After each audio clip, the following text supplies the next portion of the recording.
Hey folks, we're going to be discussing infinitives. My target audience is middle schoolers, as I'm a youth teacher, and I could definitely use this material in the future. So the teaching would go as follows. Today we'll be learning from a verse where Jesus makes a few very clear statements regarding his word. We'll be looking particularly close at the infinitive mood of these verbs. The interesting thing about the infinitive mood for verbs is that they are verbial nouns, and they're usually preceded by to, as in to do something. Verbs being action words, meaning to do something, in a noun being a person, place, or a thing. So it's a verb acting as a noun or in a place of a noun. As in, an example would be to drink. You can drink a drink. Or you can sweat.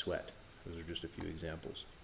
And then the words that we're going to be looking at particularly are to abolish and to fulfill. And we'll notice that the tense of these verbs are in the aorist tense, which describes an undefined action in the past. So the verse that we're going to be looking at reads as follows from Matthew 5:17. It says, "Do not think that I have come to abolish." That's the first one, and that occurs twice again. And that's in reference to the law. "Do not think that I have come to abolish the law or the prophets. I have not come to abolish these things, but to fulfill them." That's the second word that we'll look at. First word is katalesi, and it occurs twice, as we mentioned.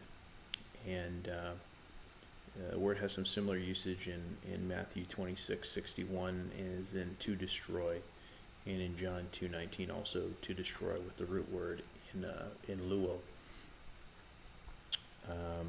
So that brings us to the next word that we're going to look at, which is a verb again in the infinitive mood and aorist tense, is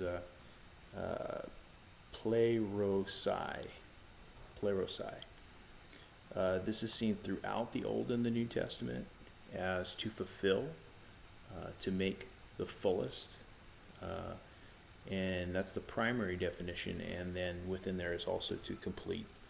So interesting word, interesting placement and usage of the word.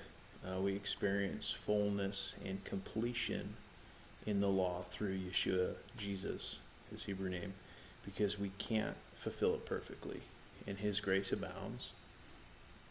And as he draws us to it, he completes it before us, because he loves us and shows us that that's the case. And if the law is standing, and no one is righteous before the law and by the law, but the law must stand so that we remain righteous before God in him who has perfectly accomplished it. That's why it can't go away. It needs to stand and at the same time be fulfilled.